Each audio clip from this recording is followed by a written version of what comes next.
నమస్కారం పీసీఎన్ వార్తలకు స్వాగతం. వార్తల్లోని ముఖ్యాంశాలు.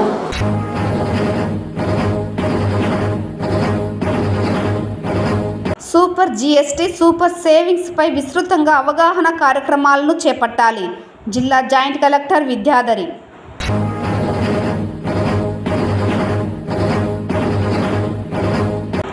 చిత్తూరు నగరం మురుకంబట్టు నగరవనంలో మైనర్ బాలికపై అత్యాచారం చేసిన 3 నిందితులు arrest. Chittoor police guest house నుండి కోర్టు ప్రాంగణం వరకు రోడ్డుపై నడిపించుకుంటూ తీసుకువెళ్లి కోర్టులో హాజరుపరిచిన పోలీసులు.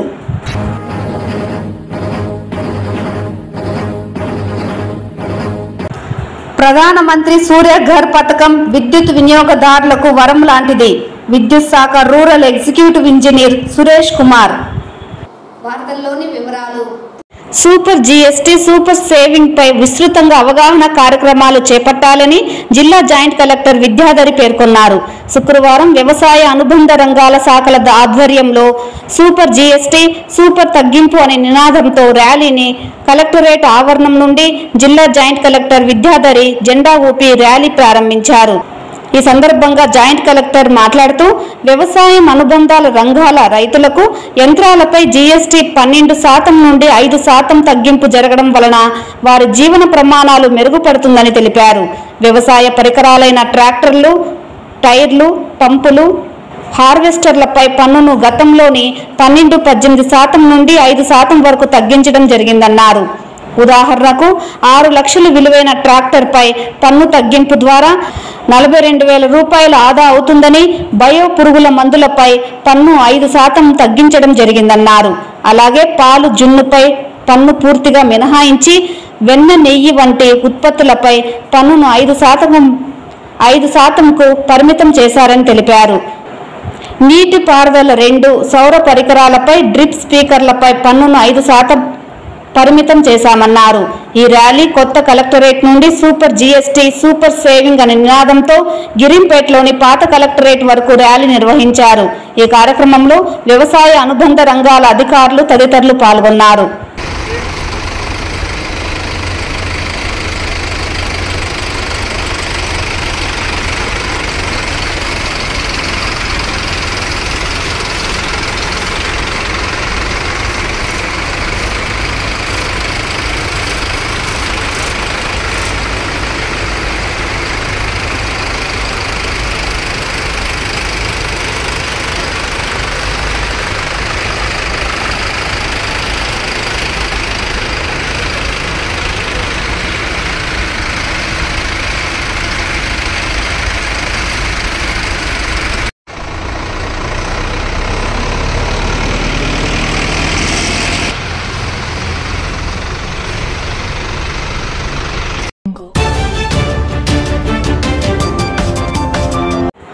చిత్తూరు నగరంలోని మురుకంబట్టు నగరవనం పార్కులో మైనర్ బాలికపై అత్యాచారానికి పాల్పడ్డ 3 నిందితులను అదుపులోకి తీసుకోవడం జరిగిందని చిత్తూరు డీఎస్పీ సాయినాథ్ తెలిపారు.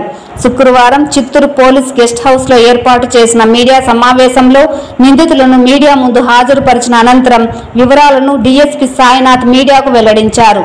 ఈ సందర్భంగా ఆయన మీడియాతో మాట్లాడుతూ సెప్టెంబర్ 25వ తేదీన మురుకంబట్టు నగరవనం పార్కులో ఒంటరిగా ఉన్న ప్రేమ జంటపై 3 వ్యక్తులు దాడి చేసి వారి వద్ద ఉన్న విలువైన వస్తువులు దోచుకోవడంతో పాటు బాలికపై అత్యాచారం చేసిన ఘటన ఆలస్యంగా వెలుగులోకి వచ్చిందని, ఈ నేపథ్యంలో ప్రేమ జంటలోని బాధిత యువకుడు సెప్టెంబర్ 29వ తేదీన చిత్తూరు తాలూకా పోలీస్ స్టేషన్లో ఇచ్చిన ఫిర్యాదు మేరకు తాలూకా సీఐ నిత్యబాబు కేసు నమోదు చేసి దర్యాప్తు చేపట్టడం జరిగిందన్నారు. అలాగే బాధిత బాలిక ఇచ్చిన వాంగ్మూలం ఆధారంగా సెప్టెంబర్ 30వ తేదీన పలు సెక్షన్ల కింద కేసు నమోదు చేశామని, ఇందులో భాగంగా జిల్లా ఎస్పీ తుషార్ డూడి ఆదేశాల మేరకు నిందితులను అదుపులోకి తీసుకోవడానికి ప్రత్యేక బృందాలను ఏర్పాటు చేయడం జరిగిందన్నారు. ఈ నేపథ్యంలో శుక్రవారం వేకువజామున నిందితులను చిత్తూరు పట్టణంలోని చెన్నమ్మ గుడిపల్లి రహదారి వద్ద ఉన్న వాకర్స్ అసోసియేషన్ బిల్డింగ్ నందు అత్యాచారానికి పాల్పడ్డ నిందితులైన మహేష్, కిషోర్, హేమంత్ ప్రసాద్లను అదుపులోకి తీసుకున్నామని డీఎస్పీ వెల్లడించారు. వీరిపై కేసు నమోదు చేసి రిమాండ్కు తరలించడం జరిగిందన్నారు.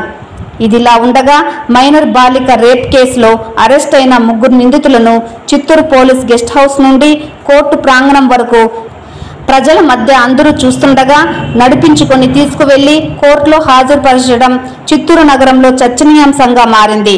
దీనిపై చిత్తూరు పోలీసులు స్పందిస్తూ భవిష్యత్తులో ఇలాంటి ఘటనలకు పాల్పడే వ్యక్తులకు ఇలాంటి శిక్షలు అమలు చేసే విధంగా పోలీస్ శాఖ ఆధ్వర్యంలో తగు చర్యలు చేపడుతున్నట్లు పోలీసులు వెల్లడించారు. ఈ మీడియా సమావేశంలో 1 టౌన్ సిఐ విశ్వేశ్వరతో పాటు పోలీస్ శాఖ సిబ్బంది పాల్గొన్నారు. మన మురుగంపేట నగరంలో పోయిన నెల 25వ తారీఖున ఒక ప్రేమ జంటపై దాడి చేసి వాళ్ళని గ్యాంగ్ రేప్ చేసినటువంటి ముద్దాయినటువంటి మురుగంపేట అగ్రహారం చెందినటువంటి మహేష్, కిషోరు, సొంత పేరుకు చెందినటువంటి హేమచంద్ర అలియాస్ హేమచంద్ర ప్రసాద్, వీళ్ళ ముగ్గురిని ఈరోజు చిత్తూరు ఫారెస్ట్ రోడ్లో సిసి గుంట రోడ్పల్లి దగ్గర అరెస్ట్ చేసి వీళ్ళు హాజరుపరచడం అనేది.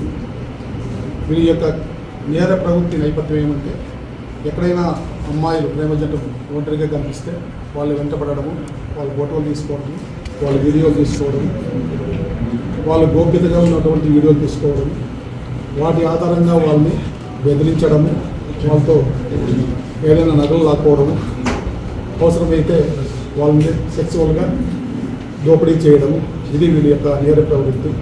ఆ విధంగానే పోయిన నెల 25వ తారీఖున ఒక అర్జెంట్ మన నగరం పార్కులో పెనుమూరు ప్రాంతం నగర పార్కులో వాళ్ళు కాలక్షేపం కోసం వెళ్ళింటే వీరు ఆ సమయానికి అక్కడికి వెళ్ళి వాళ్ళిద్దరూ ఒంటరిగా ఉన్నది గమనించి 1 PM మహేష్ అనే అతను వాళ్ళ దగ్గరికి వీడియో తీసుకుంటే దగ్గరికి వెళ్తాడు. వాళ్ళ ఎంత కిషోరు, హేమచంద్ర ప్రసాద్ వెళ్తారు. తర్వాత వాళ్ళు తత్వం బెదిరించి దగ్గర నుండి ఒక మైనర్ చైన్ లాక్కుంటారు. తర్వాత ఒకరు హేమచంద్ర ఆ అబ్బాయిని డిటైన్ చేస్తాడు. మహేష్, కిషోర్ ఆ అమ్మాయిని దగ్గరలో ఉన్నటువంటి చెట్ల పొదల్లోకి తీసుకెళ్ళి ఒకరి తర్వాత ఒకరు రేప్ చేస్తారు. మళ్ళా హేమచంద్రని మళ్ళా పోయి అతను కూడా రేప్ చేస్తాడు. ఇది తర్వాత అయిపోయిన తర్వాత ఆ అమ్మాయిని రిలీజ్ చేస్తారు, తర్వాత ఆ అబ్బాయిని రిలీజ్ చేస్తారు. ఈ విషయమై మనకు 29th వరకు ఈ సంఘటన వెలుగులోకి రాలేదు. కారణం ఎందుకంటే అమ్మాయి కానీ అమ్మాయి తల్లిదండ్రులు కానీ దీన్ని పోలీసులకు రిపోర్ట్ చేయడానికి వాళ్ళు అంత సముఖత చూపలేదు. ఫైనల్గా అబ్బాయి వీళ్ళని ఏ విధంగా కూడా పట్టుకోవాలనే ఉద్దేశంతో ఆయన మిత్రులు, వారి బంధువులు సంవత్సరంలో 29వ తారీఖున నగరం పార్క్ దగ్గర కాపు కాసి వీళ్ళు వస్తారని వాళ్ళకి సమాచారం, లేకపోతే ఇలాంటి క్యాపిటల్ మళ్ళా పార్క్ దగ్గరికి వస్తారని వేచి ఉన్నారు. అప్పుడు వాళ్ళు ముగ్గురు వచ్చారు. వీళ్ళు ముగ్గురిని గుర్తుపడితే అబ్బాయి అక్కడ ఉన్నటువంటి ఈ మన గౌతమ అబ్బాయి యొక్క బంధువులైనటువంటి కొద్దిమంది, తర్వాత పబ్లిక్ దాడి చేసి వాళ్ళని కొట్టినారు. వాళ్ళు పరారైపోయినారు. తర్వాత మనం కేసు నమోదు చేసి ఈరోజు దర్యాప్తులో భాగంగా అన్ని సాక్ష్యాలు సేకరించి ఈరోజు వాళ్ళని అరెస్ట్ చేసి కోర్టు ముందు హాజరుపెట్టినాం. ఈ సందర్భంగా నేను తెలియజేసేది ఏమంటే ఎస్పెషలీ తల్లిదండ్రులు మన పిల్లలు ఏం చేస్తున్నారు, ఏ సమయానికి వస్తున్నారు గమనించి ఒంటరిగా ఎట్టి పరిస్థితుల్లోనూ యువకులు మారుమూల ప్రదేశాలను పోకోకుండా తల్లిదండ్రులు చూసుకోవాలా. అదేవిధంగా విద్యాసంస్థలు, సమాజం కూడా ఇలాంటివి గమనిస్తూ అప్పుడప్పుడు పోలీసు వాళ్ళకి తెలియజేయాల్సిన అవసరం ఉంది. అదేవిధంగా ఎస్పెషల్లీ పార్కులు ఏ డిపార్ట్మెంట్ ద్వారా అయితే మెయింటైన్ అవుతున్నాయో సందర్శకులకు అవి సేఫ్గా ఉన్నాయో లేదా అనేది ఖచ్చితంగా గమనించాలా. ఆ విధంగా సేఫ్ పద్ధతులు పాటిస్తే ఇట్లాంటి ఇన్సిడెంట్లు జరగకుండా ఉంటాయని మా అభిప్రాయం.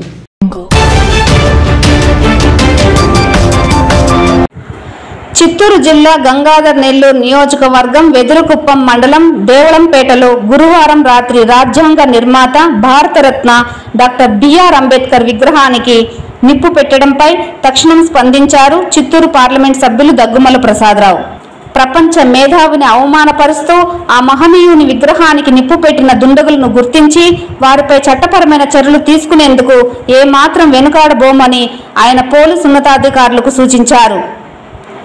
భారత రాజ్యాంగాన్ని రచించి దేశానికి మార్గనిర్దేశం చేసి సంఘ సంస్కర్తగా కుల నిర్మూలన కోసం పోరాడడంతో పాటు దేశ సేవకే తన జీవితాన్ని అంకితం చేసిన డాక్టర్ బిఆర్ అంబేద్కర్ ఘనతను ప్రపంచం కీర్తిస్తుంటే భారతీయ పౌరులైన మనము ఇలాంటి దుశ్చర్యలకు పాల్పడడాన్ని తాను ఖండిస్తున్నట్లు చెప్పారు. అంబేద్కర్ కాంస్య విగ్రహానికి నిప్పు పెట్టడాన్ని ప్రతి ఒక్కరూ తప్పు పెట్టాలని, ఐక్యంగా ముక్తకంఠంతో ఖండించాలని సూచించారు.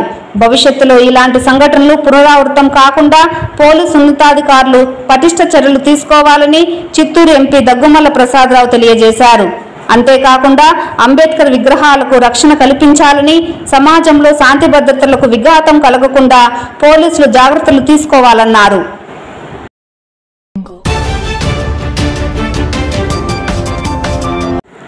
ప్రధానమంత్రి సూర్యఘర్ పథకం విద్యుత్ వినియోగదారులకు వరం లాంటిదని, ఇది గ్రీన్ ఎనర్జీ అభివృద్ధికి తోడ్పడమే కాకుండా పర్యావరణ పరిరక్షణకు మార్గదర్శకంగా నిలుస్తుందని చిత్తూరు విద్యుత్ శాఖ rural executive engineer Suresh Kumar పేర్కొన్నారు. గురువారం రూరల్ చిత్తూరు ఎగ్జిక్యూటివ్ ఇంజనీర్ కార్యాలయంలో ఆయన మాట్లాడుతూ, సూర్యఘర్ పథకం ద్వారా ప్రతి ఇంటికి సౌర విద్యుత్ ఉత్పత్తి చేసే అవకాశం లభిస్తోందని, ఓవైపు విద్యుత్ బిల్లుల భారం తగ్గిపోగా మరోవైపు మనం వినియోగించే విద్యుత్ పునరుత్పాదక వనరుల నుంచి ఉత్పత్తి అవుతోందని, ఇది గ్రీన్ ఎనర్జీ విస్తరణకు దోహదపడుతోందని తెలిపారు. భవిష్యత్ తరాలకు పరిశుభ్రమైన వాతావరణాన్ని అందించడంలో ఈ పథకం ముఖ్య పాత్ర పోషిస్తోందని అన్నారు. ఈ పథకం అమలు ద్వారా సాధారణ కుటుంబాలు నెలసరి విద్యుత్ ఖర్చును తగ్గించుకోవడంతో పాటు మిగిలిన విద్యుత్తును గ్రిడ్కు సరఫరా చేసి అదనపు ఆదాయం పొందే అవకాశం ఉందని తెలిపారు. ప్రధానమంత్రి ప్రవేశపెట్టిన ఈ పథకం పేద మధ్యతరగతి కుటుంబాలకు నిజమైన వరప్రసాదమని ఆయన పేర్కొన్నారు. పర్యావరణ కాలుష్యం తగ్గించడమే కాకుండా ఆరోగ్యకరమైన జీవనానికి కూడా గ్రీన్ ఎనర్జీ మేలు చేస్తుందని ఇంజనీరింగ్ వివరించారు. సౌర విద్యుత్ వినియోగం పెరిగితే బొగ్గు ఆధారిత విద్యుత్ ఉత్పత్తి తగ్గుతుంది. దీంతో కార్బన్ ఉద్గారాలు తగ్గి భవిష్యత్తులో గాలి కాలుష్యం గణనీయంగా తగ్గుతుందని సురేష్ బాబు అన్నారు. చిత్తూరు జిల్లాలో ఇప్పటికే అనేక కుటుంబాలు ఈ పథకం కోసం దరఖాస్తు చేసుకున్నట్లు తెలిపారు. ప్రజలు ముందడుగు వేస్తే కేంద్ర ప్రభుత్వం అందించే సబ్సిడీలను వినియోగించుకుంటే ఈ పథకం ద్వారా కుటుంబాలు, సమాజం రెండు లాభాలు పడతాయన్నారు. ప్రతి ఇంటిపై సౌర ప్యానెల్స్ ఏర్పాటు, విద్యుత్ బిల్లుల భారం తగ్గింపు, అదనపు విద్యుత్తును గ్రిడ్కు అమ్మే అవకాశం, కేంద్ర ప్రభుత్వ సబ్సిడీ సౌకర్యం, గ్రీన్ ఎనర్జీ ద్వారా పర్యావరణ పరిరక్షణ సాధ్యపడుతుందన్నారు. 3 కిలోవాట్స్ పెట్టుకోవాలంటే 2,10,000 అవుతుంది ఇన్స్టలేషన్ కాస్ట్. ఇది ఆన్లైన్లో మనము ప్రజలు అప్లై చేసుకోవచ్చు. ఆన్లైన్లో అప్లై చేసుకుంటే అక్కడే మనం ఏ వెండర్కి ఇవ్వాలో అది కూడా మనం సెలెక్ట్ చేసుకొని ఆ వెండర్ వచ్చి సెలెక్ట్ చేసుకోవచ్చు. ఆ వెండర్ వచ్చి మనల్ని అప్రోచ్ అవుతాడు. డిపార్ట్మెంట్ మా సిబ్బంది కూడా ఫుల్గా సపోర్ట్ చేస్తారు. మీకు ఇన్స్టలేషన్ అయ్యాక మీ సబ్సిడీ మీ అకౌంట్, మీ బ్యాంక్ అకౌంట్లోనే మీకు రిటర్న్ వస్తుంది. దీనివల్ల చాలా యూస్ఫుల్. ఇది కుప్పంలో చాలా సక్సెస్ఫుల్ అయ్యింది. తద్వారా అక్కడ కుప్పంలో మా ఆఫీసర్స్కి అవార్డు కూడా, సోచ్ అవార్డు కూడా వచ్చింది. సో అలాగే మనం అందరూ చేయగలిగితే ఇక్కడ మన ఎలక్ట్రిసిటీ జనరేషన్ని ఇప్పుడు డిమాండ్ ఎక్కువ పెరుగుతూనే పోతుంది. పాపులేషన్ పెరుగుతుంది, డిమాండ్ పెరుగుతూనే ఉంది. దాని తగ్గట్టు మనం అందుకోలేకపోతున్నాం. ఎండాకాలంలో అక్కడక్కడ ఇప్పుడు మనం ఫుల్గా సప్లై ఇవ్వగలగాలంటే ఇలాంటి ప్రాజెక్టు మనకు బాగా హెల్ప్ఫుల్గా ఉంటుంది. అందుకనే దయచేసి అందరూ సూర్యఘర్ అన్నది ఏంటి ఫస్ట్ స్టడీ చేయండి. దాంట్లో ఏం అపాయం లేదు, దాంట్లో ఏమి మీకు నష్టం ఉండదు. బాగా మీకు అది లాభకరమే. ఈ సూర్యఘర్, ఈ పిఎం కుసుమ్ ఇవన్నీ ప్రధానమంత్రి మన నరేంద్ర మోడీ గారి ప్రోత్బలంలో మన కూటమి ప్రభుత్వం వాళ్ళందరూ కలిసి దీన్ని బాగానే ఎంకరేజ్ చేస్తున్నారు. ఎస్సీ ఎస్టీస్కి కూడా సబ్సిడీ టోటలీ ఫ్రీ అన్నట్టు ప్రకటించారు. ఇంకా బీసీసీకి కూడా 20,000 దాకా రిబేట్ ఉంది. ఇందులో మెయిన్గా ఇది మన డీజిల్కి ఈ ఉన్న ఎగ్జిస్టింగ్ సబ్సిడీ కన్నా అదనపుగా ఇంకొక 20,000 రిబేట్ ఉంది.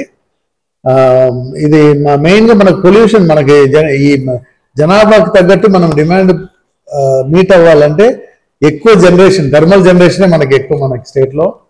సో ఈ పొల్యూషన్ ఇవన్నీ ఎక్కువ కాకుండా ఈ సోలార్ వచ్చి చాలా గ్రీన్ ఎనర్జీ, ఇది ప్యూర్ ఎనర్జీ. అందుకనే ఈ సోలార్ అయినా ఈ వేవ్ ఎనర్జీ ఇలా కొన్ని ఉన్నాయి, జియో ఎనర్జీస్, ఇవన్నీ చాలా యూస్ఫుల్. అందుకని అందరూ దయచేసి సూర్యఘర్ ఎంకరేజ్ చేయాలి. దీని గురించి బాగా అవేర్నెస్ తెలుసుకొని తర్వాత మీరు అందరూ కూడా మీ ఇళ్ళకి సోలార్ పెట్టించుకోవాలని కోరుకుంటున్నాను. కార్పొరేట్ కంపెనీలు నిర్వహిస్తున్న సెలూన్ల వల్ల నాయి బ్రాహ్మణులు తమ ఉనికితో పాటుగా నాయి బ్రాహ్మణులు జీవనోపాధి కోల్పోతున్నామని సంఘం నేతలు ఆవేదన వ్యక్తం చేశారు. తమకు తగిన న్యాయం చేయాలని కోరుతూ శుక్రవారం చిత్తూరు నగర పాలక సంస్థ కమిషనర్ కార్యాలయంలో ధర్నా నిర్వహించిన అనంతరం సమస్యలను పరిష్కరించాలని కోరుతూ నగర కమిషనర్ నరసింహప్రసాద్కు వినతి పత్రాన్ని సమర్పించారు. ఈ సందర్భంగా నాయి బ్రాహ్మణుల సంఘం నాయకులు మాట్లాడుతూ జిల్లా కేంద్రమైన చిత్తూరులో నాయి బ్రాహ్మణ వృత్తి చేసేవారు పెద్ద చదువులు అభ్యసించిన కుల వృత్తిపై గౌరవంతో దాన్ని జీవనోపాధిగా చేసుకుని బ్రతుకుతున్నామని తెలిపారు. అయితే ఇటీవల కొంతకాలంగా చిత్తూరు నగరంలో చిన్న చిన్న సెలూన్ పేరుతో ఉత్తరాది నుండి వచ్చిన కొంతమంది షాపులను ఏర్పాటు చేసుకొని ఇష్టానుసారంగా రేట్లు పెట్టి మా పొట్టలు కొడుతున్నారని ఆవేదన వ్యక్తం చేశారు. దీనితో తమ జీవనోపాధి కష్టతరంగా మారిందని రాష్ట్ర ప్రభుత్వం నాయి బ్రాహ్మణులు ఆదుకోవాలని నగర కమిషనర్ నరసింహప్రసాద్ను కోరుతూ వినతి పత్రాన్ని అందజేయడం జరిగిందన్నారు. కమిషనర్ సానుకూలంగా స్పందించి సమస్యను పరిష్కరించే దిశగా చర్యలు చేపడతామని హామీ ఇవ్వడం జరిగిందన్నారు. ఇప్పటికైనా అధికారులు స్పందించి చిత్తూరు నగరంలో నూతనంగా ఏర్పాటు చేసే సెలూన్ల షాపులకు అనుమతి నిరాకరించడంతో పాటు ప్రస్తుతం ఏర్పాటు చేసిన కార్పొరేట్లను కూడా రద్దు చేసే దిశగా చర్యలు చేపట్టాలని కోరారు. ఈ కార్యక్రమంలో అధిక సంఖ్యలో నాయి బ్రాహ్మణ సంఘం నేతలు పాల్గొన్నారు. దీనివల్ల వచ్చేమంటే మొత్తం మందికి ప్రాబ్లం వస్తుంది. అలాగే దానికంటే తక్కువ అయిపోయింది. 49 రూపాయలు సేవ్ చేస్తున్నారు, 99 రూపాయలు హెయిర్ కట్ చేస్తున్నారు. మేము వచ్చి 150 రూపీస్. మేము ఏమి మా యూనియన్ ఫిక్స్ చేసిన రేట్ నుంచి అప్పటి నుంచి ఇప్పుడు 5 ఏళ్ళు అదే రేట్ మీదే ఉన్నాము. ఇప్పుడు మధ్యలో వీళ్ళు వచ్చిన వల్ల చాలా ప్రాబ్లం అవుతుంది. మా ఊరికి వచ్చి బాడుగులు కట్టేదానికి, కరెంటు బిల్లు కట్టేదానికి కూడా చాలా కష్టం అయిపోతాను సార్. 5,000 కుటుంబాలు ఉన్నాం సార్. వేరే వృత్తి మాకు తెలియదు. సార్ ఎమ్మెల్యే గారిని కలిసినాము. ఎమ్మెల్యే గారు చెప్పినప్పుడు ఆయన చెప్పినారు మేము బోర్డ్స్ అంతా రిమూవ్ చేపిస్తాం అనేసి.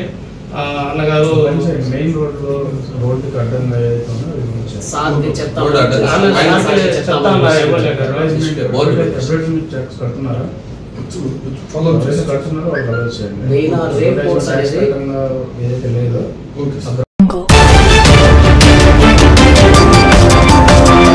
అడ్వాన్స్ బుకింగ్ విధానాన్ని 3 నెలల నుండి 1 నెలకు తగ్గించాలని ఎక్కువ మంది భక్తులు కోరుతున్నారని టీటీడీ ఈవో అనిల్ కుమార్ సింఘాల్ తెలిపారు. తిరుమలలోని స్థానిక అన్నమయ్య భవన్లో నిర్వహించిన డైలీ యువర్ ఈవో కార్యక్రమం అనంతరం మీడియాతో మాట్లాడుతూ ఇటీవల జరిగిన బ్రహ్మోత్సవాలు శ్రీవారి అనుగ్రహంతో విజయవంతమైందని తెలిపారు. ఈ విజయానికి కృషి చేసిన అధికారులు, సిబ్బంది, సేవకులందరికీ కృతజ్ఞతలు తెలిపారు. ఏర్పాటు చేసిన సౌకర్యాలపై భక్తులు 100% సంతృప్తి వ్యక్తం చేశారని చెప్పారు. మాడ వీధుల్లోని గ్యాలరీలలో షెడ్లు ఏర్పాటు చేయాలని ఎక్కువ మంది భక్తులు సూచించడంతో అధునాతన టెక్నాలజీతో షెడ్ల నిర్మాణంపై ఇంజనీరింగ్ విభాగాన్ని ఆదేశించినట్లు ఈవో వెల్లడించారు. వచ్చే ఏడాది బ్రహ్మోత్సవాలకు గ్యాలరీలలో షెడ్లు సిద్ధం చేసేలా ప్రణాళికలు రూపొందిస్తున్నామని తెలిపారు. ఈసారి డైలీ యువర్ ఈవో ద్వారా మొత్తం 23 మంది భక్తులు సూచనలు ఇచ్చారు. అంగ ప్రదక్షిణం టోకెన్లను మరోసారి ఆఫ్లైన్ విధానంలో కేటాయించాలని భక్తులు కోరుతున్నారని అన్నారు. అలాగే ఆలయ సేవల కోసం ఉన్న అడ్వాన్స్ బుకింగ్ వ్యవధిని 3 నెలల నుంచి 1 నెలకు తగ్గించాలని చాలా మంది అభ్యర్థించినట్లు తెలిపారు. ఆన్లైన్ లక్కీ డిప్లో బల్క్ బుకింగ్స్ అవకతవకలు జరుగుతున్నాయన్న భక్తుల ఆందోళనలు గుర్తించి అవసరమైతే ఫోరెన్సిక్ ఇన్వెస్టిగేషన్ చేయాలని భావిస్తున్నట్లు చెప్పారు. అనేది ఒక యూనిఫామ్ అభిప్రాయం. ఇదే అభిప్రాయం నేను బ్రహ్మోత్సవం సమయంలో మాడా వీధుల్లో, గ్యాలరీల్లో భక్తులతో ఇంటరాక్ట్ అయ్యేటప్పుడు చాలా మంది ఈ అభిప్రాయం వ్యక్తం చేశారు. అయితే దాని మీద వచ్చే బోర్డు మీటింగ్లో ఒక సమగ్రమైనటువంటి నిర్ణయం తీసుకోవాల్సిన అవసరం ఉంది, తీసుకుంటామని చెప్పేసి భక్తులందరికీ తెలియజేశాను. అదేవిధంగా శ్రీవారి సేవకులు వారు అందిస్తున్నటువంటి సేవలు బ్రహ్మాండంగా ఉన్నాయి. ఈవెన్ గరుడ్ సేవ నాడు కూడా ఈ 3,500 మంది శ్రీవారి సేవకులు ఏదైతే సేవలు అందించారు భక్తులు అందరూ సంతోషం వ్యక్తం చేశారు. కానీ శ్రీవారి సేవకులు సేవలు అందిస్తున్నటువంటి సమయంలో కొన్ని ఇబ్బందులు ఎదుర్కొంటున్నారు. కొంతమంది శ్రీవారి సేవకులు అప్పుడు నాకు క్యూ లైన్ మడా స్ట్రీట్స్లో కూడా ఫీడ్బ్యాక్ ఇచ్చారు. దాంట్లో కొంతమంది నిన్న ఆఫీస్కి ఆహ్వానించి సిపిఆర్ మేమందరం కూడా వాళ్ళతో ఇంటరాక్ట్ అయినాం. వాళ్ళు ఇటువంటి ఫీడ్బ్యాక్ తీసుకుందాం. ఇవాళ కూడా కొంత ఫీడ్బ్యాక్ దాని మీద ఇవ్వడం జరిగింది. ముఖ్యంగా ఒక నలుగురు భక్తులు బంగారు వాకిలి దగ్గర, అదేవిధంగా వెండి వాకిలి దాటి బంగారు వాకిలి వెళ్ళే సమయంలో, లేకపోతే వెండి వాకిలి నుంచి ఎగ్జిట్ సమయంలో పడుతున్నటువంటి ఇబ్బందులు వివరించారు. దీన్ని మేము చాలా సీరియస్గా తీసుకుంటా ఉన్నాం. ఎందుకంటే నేను ఒక 4-5 సార్లు ఈ 9 రోజు బ్రహ్మోత్సవం సమయంలో సాయంత్రం దేవాలయంలోనే ఉండేవాళ్ళం కాబట్టి అక్కడ వెళ్ళి ఆ క్యూ లైన్ మూవ్మెంట్ని నేను పర్సనల్గా పరిశీలించాను.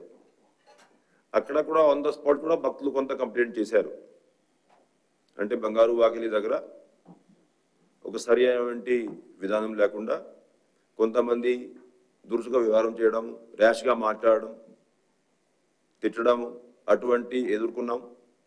ఇందాక కూడా ఒక భక్తుడు బెంగళూరు నుంచి కంప్లైంట్ చేశారు.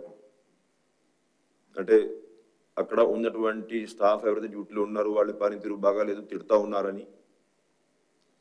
సో అటువంటివి జరగకుండా చూడాల్సిన అవసరం ఎంతైనా ఉంది. అంటే ఇటువంటి బిహేవియర్ని మనం 80% కూడా సమర్థించలేము. అంటే క్యూ లైన్లో రష్ ఎక్కువ ఉండొచ్చు, ఎక్కువ మంది భక్తులు వెయిటింగ్లో ఉండొచ్చు. బట్ ఏది ఏమైనా సరే భక్తులతో మాట్లాడే తీరు ఏదైతే ఉంది అది డెఫినెట్గా కొంచెం రెస్పెక్ట్ఫుల్గా ఉండాలి, బిహేవియర్ బాగుండాలి. భక్తులు ఎంతోమంది సమయం పాటించి ఉదయం నుండి సాయంత్రం వరకు క్యూ లైన్స్లో వేచి ఉండి టీటీడీ అందిస్తున్న సేవల మీద సంతృప్తి వ్యక్తం చేస్తున్నారు. ఓవరాల్ ఇప్పుడు మీరు చూశారు బ్రహ్మోత్సవం సమయంలో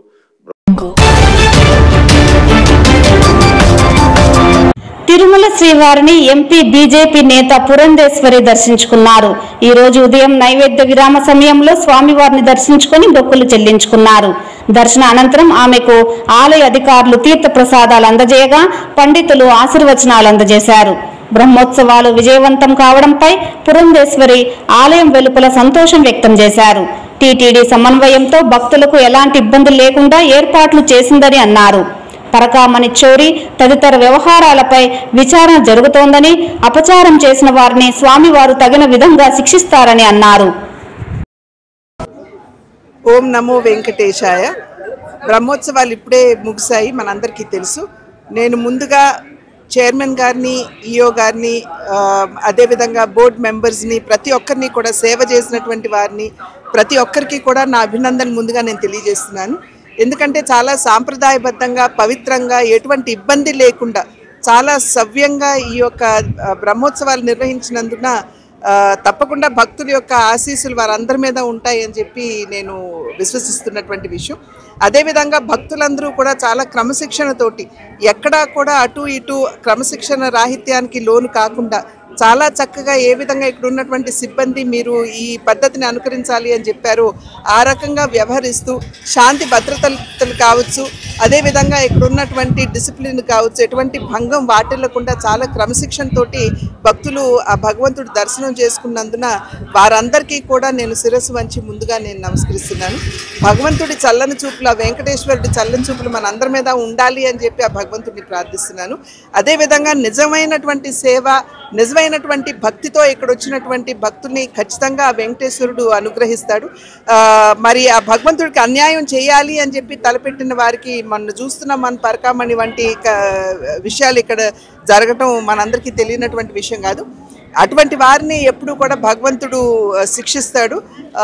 కనుక సర్వేజన సుఖినో భవంతు అంటూ ఆ భగవంతుడి అనుగ్రహం ప్రతి ఒక్కరి మీద, అందరి మీద ఉండాలి, ప్రజలందరి మీద ఉండాలి అని చెప్పి ఆ వెంకటేశ్వరుడిని ప్రార్థిస్తాం.